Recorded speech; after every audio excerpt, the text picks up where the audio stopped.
ମାଛ ବେସରରେ ଆମର କ'ଣ କ'ଣ ପଡ଼ିବ। ସୋରିଷ ନିଆହେଲା, ଲଙ୍କା 2ଟା ନିଆହେଲା, ଜିରା ଟିକେ ନିଆହେଲା, ଗୋଟା ଜିରା, ରସୁଣ ଟିକେ ହେଲା, ଆକୁ ନେଇକି ବଟା ହେବ, ଗ୍ରାଇଣ୍ଡିଙ୍ଗ କରାଯିବ।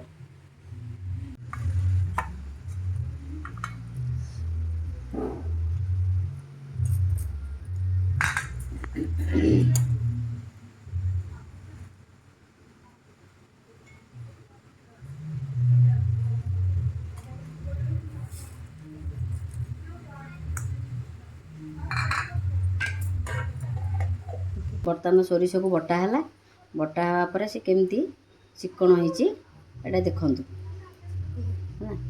କିନ୍ତୁ ଖଦଡ଼ା ରହିଲେ କ'ଣ ନା ଟିକେ ଟେଷ୍ଟ ଲାଗିବନି, ଟିକେ ଅବାଗିଆ ତାର ବାସ୍ନା ଆସିବ। ବର୍ତ୍ତମାନ ପୁରା ଚିକଣ ହେଇକି ବଟା ହେଇକି ରଖା ହେଲା। ବର୍ତ୍ତମାନ ଏ ମାଛ ଗୁଡ଼ିକ ଭଲ ଭାବରେ ଧୋଇ ଆଣିକି ରଖିଲି। ତା ଦେହରେ କ'ଣ ଲୁଣ ଆଉ ହଳଦୀ ପକେଇ ଗୋଳେଇବାକୁ ପଡ଼ିବ।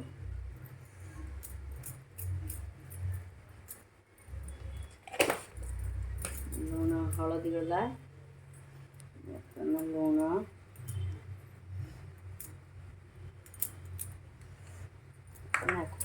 ଆକୁ କ'ଣ କରିବା ନା ଭଲ ଭାବରେ ଗୋଳେଇବାକୁ ପଡ଼ିବ।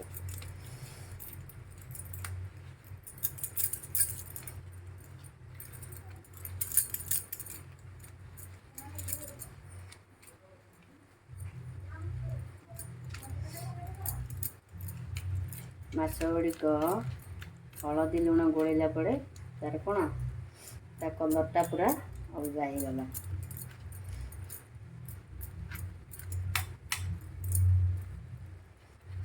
ତାପରେ ତାର କଲର୍ଟା ଆସିଗଲା ଭାଜିବା ପାଇଁ। ଲୁଣ ହଳଦୀ ଗୋଳା ସରିଲା, ସିଏ ଟିକେ 2 ମିନିଟ୍ ରଖିଦେଲା ପରେ ତାକୁ ଭାଜିବାକୁ ପଡ଼ିବ। ଦେଖନ୍ତୁ ତାର କଲର୍ଟା କେମିତି ଆସିଲା।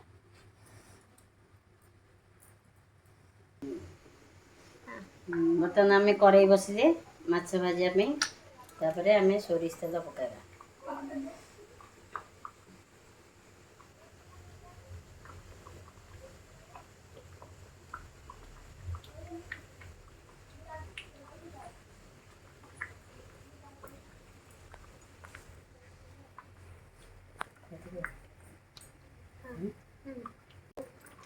ତେଲ ଦେହରେ ଖାଇବା।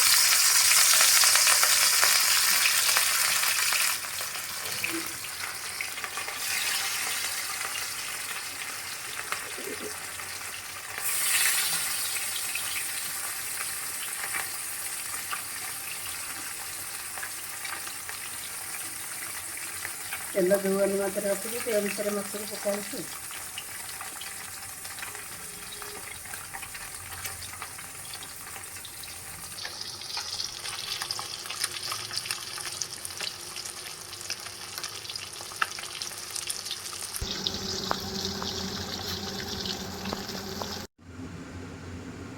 ଦେଖନ୍ତୁ ଆମର ମାଛ ଗୁଡ଼ିକ ଭଜା ସରିଲା।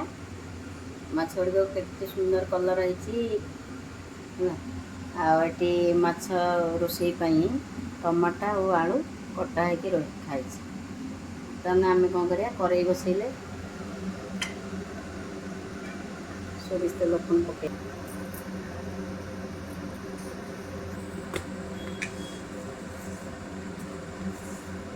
ଏଥିରେ 1 ଚାମଚ ସୋରିଷ ପକେଇବା, କିଛି ଲଙ୍କା,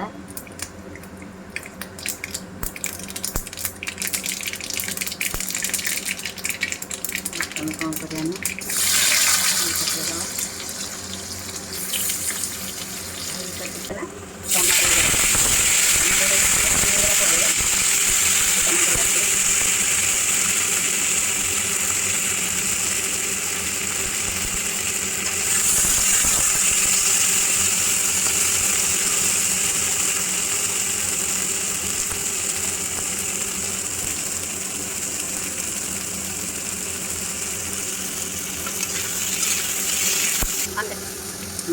ଆମର କ'ଣ ହେଲା ନା ଆଳୁ ଆଉ ଟମାଟୋ ଇଏ ଭଜା କରିଦେଲା। କରିଦେଲା ପରେ କ'ଣ କରିବା ନା ଯେଉଁ ଆମର ମସଲା ବଟା ହେଇକି ରଖାହେଇଛି ସୋରିଷ ବଟାକୁ ଦେଇଦେବା।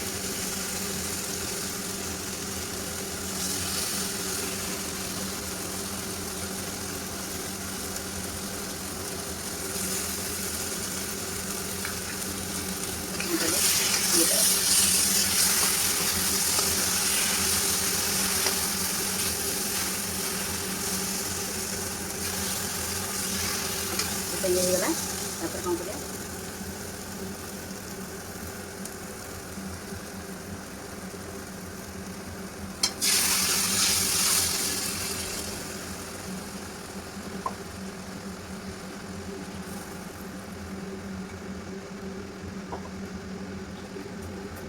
ଗୋଟା ଦିହରେ ସବୁ ପଡ଼ିଯାଇଥିଲା ଆଉ ଯାହା ଯାହା ଗୋଟା ହେଇଥିଲା ସବୁ ପଡ଼ିଯାଇଥିଲା। ଏବେ ଆକୁ ଝୋଳ କରିବାକୁ ମରିବା। ବେସର ଫୁଟିଗଲାଣି। ଫୁଟିଲା ପରେ କ'ଣ କରିବା ନା ମାଛକୁ ପକାଇବା। ଭଜା ହେଇଥିବା ମାଛ ଗୁଡ଼ା ଯେଉଁ ଭଜା ହେଇକି ରଖା ହେଇଥିଲା ମାଛକୁ ତା ଦେହରେ ପକାଇଦେଲି।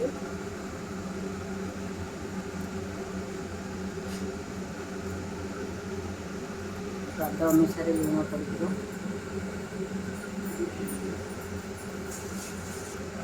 ସ୍ୱାଦ ଅନୁସାରେ ଲୁଣ ପଡ଼ିଗଲା। ମାଛକୁ ଆଉ ଘୋଡ଼େଇବାନି, ଏମିତି ଖୋଲା ରଖିବା। 10 ମିନିଟ୍ ପରେ ତାକୁ ବାହାର କରିବା।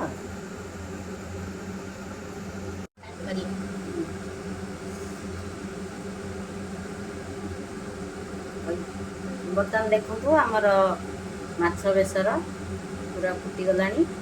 ଫୁଟିଗଲା ପରେ ଆମେ କ'ଣ କରିବା, ତାକୁ ଟିକେ ଧନିଆ ପତ୍ର ଦେଇକି ତାକୁ ବନ୍ଦ କରିଦେବା। ସବୁବେଳେ ତ